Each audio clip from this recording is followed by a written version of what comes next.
दोस्तों, हर साल दुनिया भर में हजारों साइंटिफिक रिसर्च पेपर्स पब्लिश करे जाते हैं, जिसमें साइकोलॉजिकल रिसर्च का भी बहुत बड़ा हिस्सा होता है। पर देखा जाए तो इन साइकोलॉजिकल रिसर्च और स्टडीज को रीड करना एक नॉर्मल इंसान के लिए जितना मुश्किल होता है, उन बातों को रियल लाइफ में अप्लाई करना उतना ही आसान भी है। इसीलिए आज की वीडियो में हम आपके साथ 12 ऐसे साइकोलॉजिकल फैक्ट्स को शेयर करेंगे जिन्हें जानने के बाद आप पहले जैसे सेम नहीं रहोगे।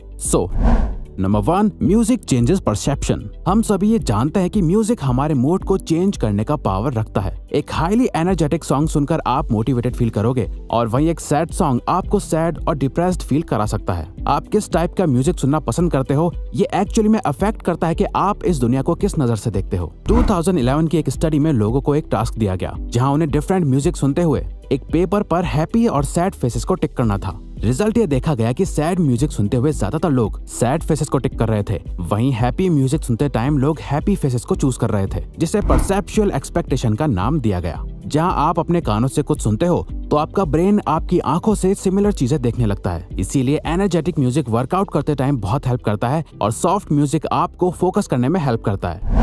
Dunning Kruger effect. 1999 में 2 सोशल साइकोलॉजिस्ट ने ये डिस्कवर करा कि इंटेलिजेंट लोग हमेशा अपने आप को एक बिलो एवरेज पर्सन की तरह ट्रीट करते हैं। वो कभी भी खुद को बाकियों से ज्यादा स्मार्ट नहीं मानते। वहीं दूसरी तरफ एवरेज आईक्यू वाले लोग इसका बिल्कुल ऑपोजिट करते हैं। उन्हें हमेशा ये लगता है कि वो बाकियों से ज्यादा बेटर है। इसीलिए अगर आप ऐसे लोगों से मिलो जो हर बात में खुद को सुपीरियर शो करते हैं, जो ये दिखाते हैं कि वो कितने ज्यादा स्मार्ट हैं, तो समझ जाओ कि ये बस एक डनिंग-क्रूगर इफेक्ट का असर है। वो असल में इतने इंटेलिजेंट नहीं है जितना वो दिखा रहे हैं, क्योंकि एक हाईली इंटेलिजेंट पर्सन कभी भी अपनी नॉलेज से सेटिस्फाइड नहीं होता। वो हमेशा खुद की एबिलिटी पर डाउट करता है, क्योंकि उन्हें लगता है कि वो और बेहतर हो सकता है। फॉर एग्जाम्पल, आपने अक्सर ये तो देखा ही होगा, जो दोस्त ये कहता है कि उसने एग्जाम के लिए कुछ नहीं पढ़ा, वो बिल्कुल प्रिपेयर होके नहीं आया था। मोस्टली केसेस में उसी फ्रेंड के अच्छे मार्क्स आते हैं, जबकि उसने बोला था कि मेरा एग्जाम अच्छा नहीं गया, मैं और अच्छा कर सकता था। क्योंकि मानो या ना मानो, वो सच में थोड़ा ज्यादा इंटेलिजेंट पर्सन है। Singing reduces anxiety. इमेजिन करिए आप अपनी कार ड्राइव करते हुए अपने काम पर जा रहे हैं, जहां आपको एक इम्पोर्टेंट प्रेजेंटेशन डिलीवर करनी है। सो नेचुरली आप नर्वस और एंग्शियस फील करोगे। तो ऐसे मोमेंट में आप अपने आप को काम कैसे रखोगे? साइकोलॉजी ये कहती है कि अगर आप ऐसे टाइम पर अपना फेवरेट सॉन्ग प्ले करके खुद भी सिंगिंग करने लग जाओ। अब आपको ये सुनने में अजीब लग रहा होगा, पर सिंगिंग करने से आपके ब्रेन में एंडोर्फिन्स और ऑक्सीटोसिन रिलीज होने लगता है, जो अल्टीमेटली आपके स्ट्रेस लेवल को बहुत तेजी से कम कर देता है और आपके मूड को बेटर कर देता है। इसके अलावा ये आपके हार्ट रेट और कॉर्टिसोल लेवल को लो कर देता है, जिससे आप काम और कॉन्फिडेंट फील करने लगते हो। Power of silence. अगर आप चाहते हैं कि कॉन्वर्सेशंस आगे बढ़ती रहें पर आपको समझ नहीं आ रहा कि क्या बात करें, तो इसका सबसे सिंपल तरीका है अपने पार्टनर से कोई भी एक क्वेश्चन पूछ लो और जब वो आंसर दे दे, उसके बाद भी आई कांटेक्ट मेंटेन रखो और आपका पार्टनर साइलेंस को अवॉइड करने के लिए कुछ ना कुछ बात करने लगेगा। स्टडीज में देखा गया है, जब कोई पर्सन आपके सामने ओपन होने में स्ट्रगल करता है या अपनी फीलिंग्स को हाइड करता है, इस टाइम पर इंफॉर्मेशन निकलवाने के लिए बस एक क्वेश्चन पूछो और कुछ देर साइलेंट हो जाओ, क्योंकि किसी भी कॉन्वर्सेशन के बीच साइलेंस अच्छा नहीं लगता, जिसे अवॉइड करने के लिए वो इन्फॉर्मेशन शेयर करने लगता है या आपसे क्रॉस क्वेश्चन पूछने लगता है, जो अल्टीमेटली कॉन्वर्सेशन को मेंटेन रखता है। Playing dumb.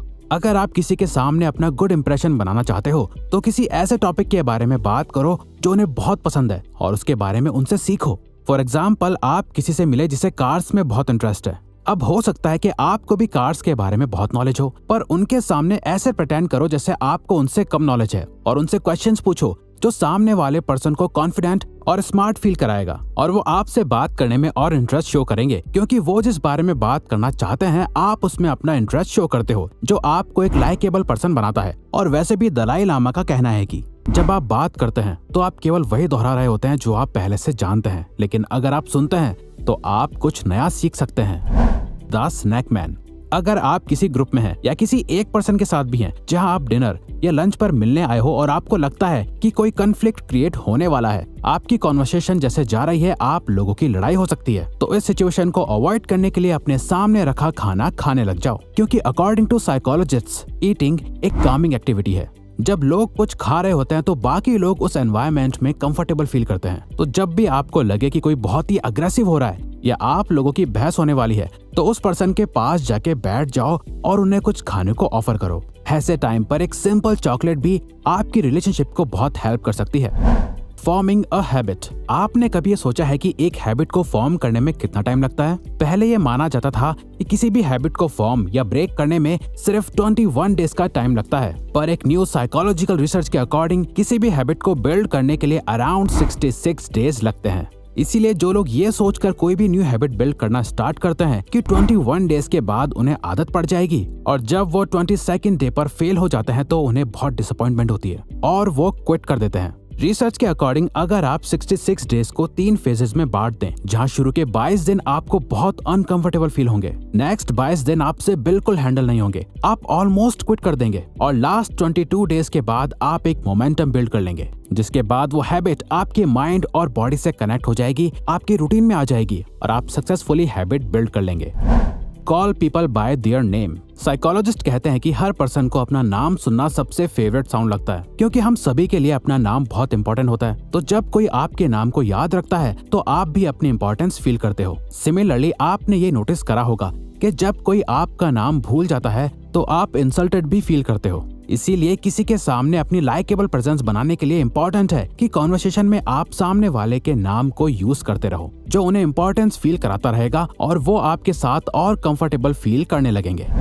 मल्टीटास्किंग। क्या आपको लगता है कि आप मल्टीटास्किंग कर सकते हो? न्यूरो साइंस के अकॉर्डिंग हमारा ब्रेन एक टाइम पर सिर्फ एक ही चीज पर फोकस कर सकता है। कई बार जब आप 2 काम एक साथ कर रहे होते हो तो आपको ऐसा लगता होगा कि आप मल्टीटास्किंग कर रहे हो, पर रियल में आपका ब्रेन बहुत ही तेजी से उन दोनों कामों के बीच अपना फोकस शिफ्ट कर रहा होता है। हम चलते चलते एक दूसरे से बात करते हैं क्योंकि ये बिहेवियर्स ऑटोमेटिक और ऑटो पायलट मोड से होते हैं। वहीं ऐसे टास्क जिनमें बहुत फोकस करने की नीड होती है, वहाँ वो साइमल्टेनियसली काम नहीं कर सकता। फॉर एग्जाम्पल बुक रीड करते हुए टीवी देखना। अब यहाँ पे आपको लगेगा कि आप दोनों काम एक साथ कर रहे हो, पर रियल में एक टाइम पर आपका फोकस या तो रीडिंग करने पर है या टीवी देखने पर।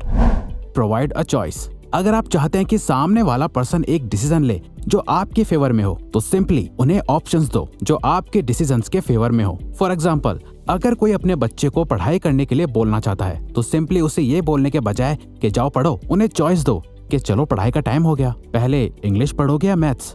तो जब वो कोई भी चॉइस लेंगे तो उन्हें लगेगा कि वो खुद ये डिसीजन ले रहे हैं, वो अपने कंट्रोल में है। अब ये ट्रिक आप किसी के भी साथ यूज कर सकते हो। जैसे आपने नोटिस करा होगा कि हर रेस्टोरेंट में वेटर्स इसी ट्रिक का यूज करते हैं। वो आपको वो सारे ऑप्शंस देते हैं जो वो चाहते हैं कि आप ऑर्डर करो, और आप इनडायरेक्टली वही करते हो, पर आपको ऐसा लगता है कि वो डिसीजन आपने लिया, लेकिन रियलिटी में वो डिसीजन आपके वेटर ने पहले ही ले लिया था। यानी कि वो ट्राई करते हैं कि आप कुछ चुनिंदा चीजों में से ही कुछ एक चीज ऑर्डर कर दें जिसे रेडी करने में रेस्टोरेंट को ज्यादा टाइम ना लगे। The power of sunlight. दोस्तों, आपने भी नोटिस करा होगा कि पूरा दिन अपने घर या ऑफिस में बिताने के बाद जब आप बाहर निकलते हैं तो इंस्टेंटली आपका मूड बेटर हो जाता है, क्योंकि सनलाइट के बेनिफिट सिर्फ मेडिकल फील्ड्स में नहीं है जो सिर्फ आपकी बोन्स के लिए बेटर है, बल्कि कई रिसर्च में देखा गया है कि सनलाइट कई मूड डिसऑर्डर्स जैसे डिप्रेशन को भी प्रिवेंट करता है। सनलाइट से मिलने वाला विटामिन डी मूड स्टेबलाइजर की तरह एक्ट करता है और हमारे ब्रेन में प्लेजरेबल हार्मोन्स को रिलीज करता है। और ये देखा गया है कि जिन कंट्रीज में सनलाइट की रीच कम होती है, वहाँ के लोगों में डिप्रेशन के ज्यादा सिम्टम्स देखे जाते हैं। तो आपको बस दिन में 10 मिनट डायरेक्ट सनलाइट लेनी है, जो लिटरली आपकी लाइफ को चेंज कर देगा, और ये मॉर्निंग सनलाइट होगी तो और भी अच्छा।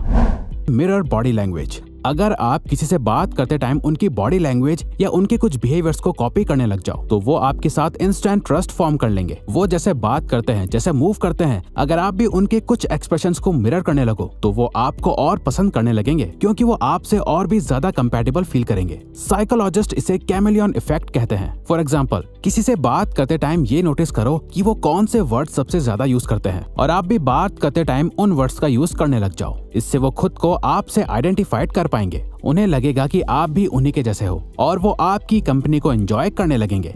तो अगर आपको ये वीडियो अच्छी लगी तो वीडियो को लाइक और सब्सक्राइब बटन पर क्लिक करके इस चैनल को ग्रो करने में सपोर्ट करो, और बेल नोटिफिकेशन ऑन कर लीजिए ताकि आप आने वाली वीडियोस मिस ना कर पाओ। Thank you for watching.